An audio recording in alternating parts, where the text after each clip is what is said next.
नमस्कार मंडळी. आज आपण पाहणार आहोत एक अतिशय सोपं, पातळ आणि आरोग्यदायी असं गावाकडचं पारंपरिक पदार्थ. आमच्या विदर्भात या पालेभाजीला आवडी-धावडी म्हणतात, तर काही भागांमध्ये चाकवत म्हणतात. तर आज आपण पातळ रेसिपी बघणार आहोत, आवडी-धावडीचा आळण किंवा चाकवताचा आळण.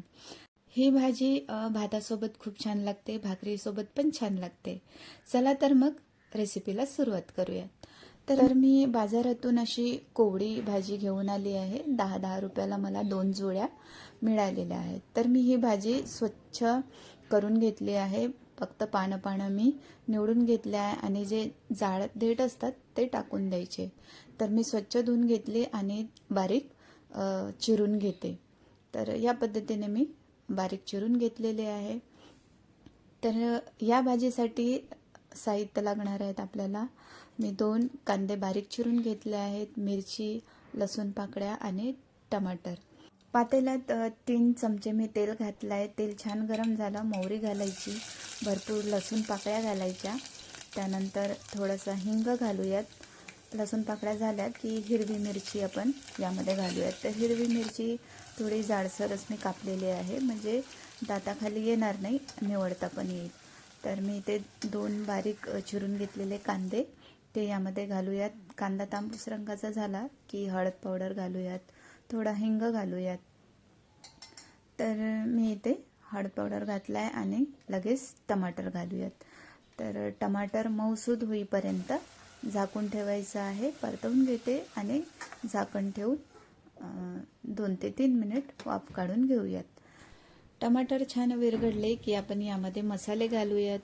तर मी इथे लाल तिखट पावडर घालते आहे. तर लाल तिखटाचं प्रमाण तुम्ही कमी अधिक करू शकता. मी इथे 1.5 चमचा लाल तिखट पावडर वापरलेला आहे. चवीनुसार आपण मीठ घालूयात.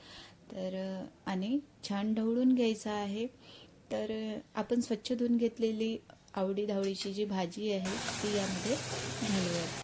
तर ही भाजी शिजायला जास्त वेळ लागत नाही, लगेचच शिजते, त्यामुळे जास्त फार काही शिजवू नका. तर ही भाजी मी परतवून घेते आणि फक्त 2 मिनटं वाफ काढून घ्यायचं आहे. तर ही भाजी छान शिजलेली आहे. मी इथे 2 तांब्या पाणी घालूयात.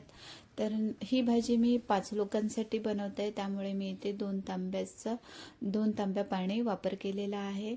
जर कमी लोक असाल तर तुम्ही भाजीचं प्रमाण पण कमी घ्या आणि पाण्याचं प्रमाण पण कमी घेऊ शकता. तर मी इथे 2 तांब्या पाणी घातलेलं आहे. तर पाण्याला उकळी येईपर्यंत आपण तांदळाच्या पिठाची स्लरी तयार करून घेऊयात. तर पोहे खायच्या चमच्याने 2 चमचा मी इथे तांदळाचं पीठ घेतलेलं आहे. तर पाणी थोडं करून आपण पीठ हा भिजवून घेऊयात आणि पातळ स्लरी तयार करून घ्यायची आहे. ज्या पद्धतीने तुम्ही घावण्याला पातळ स्लरी बनवता त्याच पद्धतीने आपल्याला ही पातळ स्लरी बनवून घ्यायची आहे. तर मी पातळ एकदम केलेला आहे.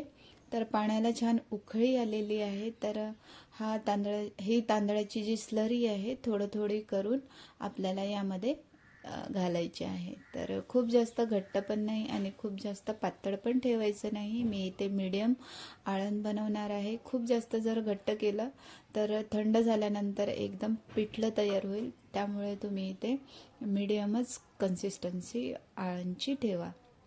तर मी इथे थोडं करून तांदळाची स्लरी घातलेली आहे, बघू शकता, आणि छान फिरवून घ्यायचं आहे आणि 5 ते 7 मिनटं उकळी येऊ द्यायची आहे आळणला.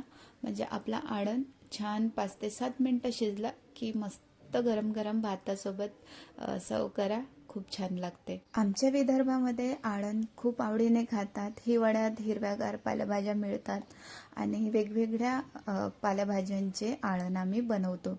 तर मेथीचं आळण, आता आपण आवडी-धावडीचं आळण बनवलं, भेंडीचं आळण, आंबाडीच्या भाजीचं आळण, भरपूर व्हरायटी पालेभाज्यांची आळण आम्ही बनवतो.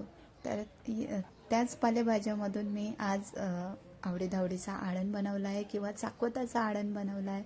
तर 5 ते 7 मिनटं झालेले आहेत. मी गॅस बंद करते आणि कोथिंबीर आपण यामध्ये घालूयात. तर ही रेसिपी तुम्हाला कशी वाटली मला कमेंटमध्ये नक्की सांगा. आणि आळणला साहित्य लागणारे मी डिस्क्रिप्शन बॉक्समध्ये दिलेले आहेत, तिथे जाऊन तुम्ही बघा. आणि व्हिडिओ आवडल्यास व्हिडिओला लाईक आणि सबस्क्राईब करायला विसरू नका. बेल आयकॉनला प्रेस करा म्हणजे